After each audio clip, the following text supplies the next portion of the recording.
นั่นไหนมาเบิก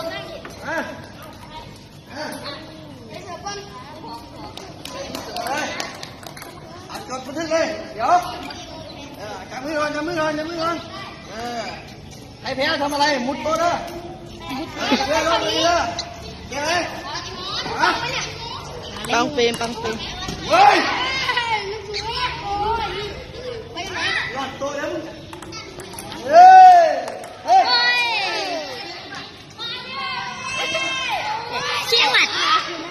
ชี้อวด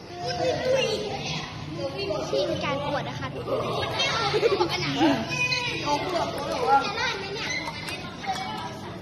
อันนี้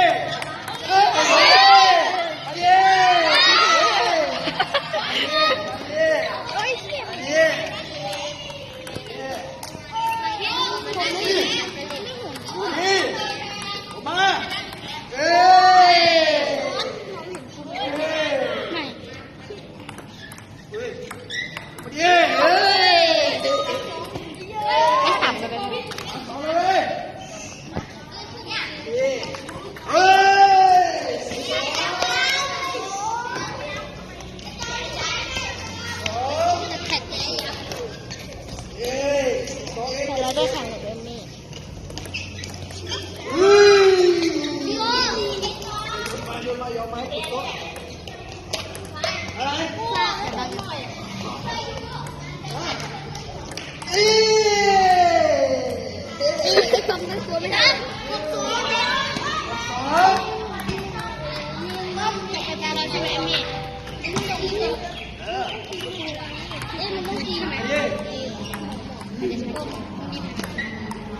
อุ้ย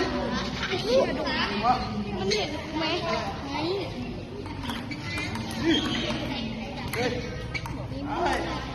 มันไม่เห็นเอ๊ะป่วยครูขาเขาจะถามว่าป่วยไหมวิไอ้หมอะไรเสียเข้าไปแล้วก็ใส่ไม่ได้เรียบรับได้ไหมรับยังไงมา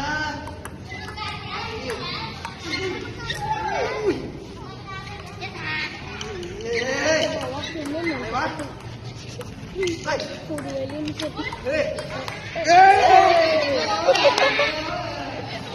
ครูดูเรื่องเกมที่แบบครูปกติตั้งแต่ครูพาเดินเข้ามาแล้วครูจะนอนโยกซ้ายเข้ามาต้องดูเกมเกลือต้องเกมเลย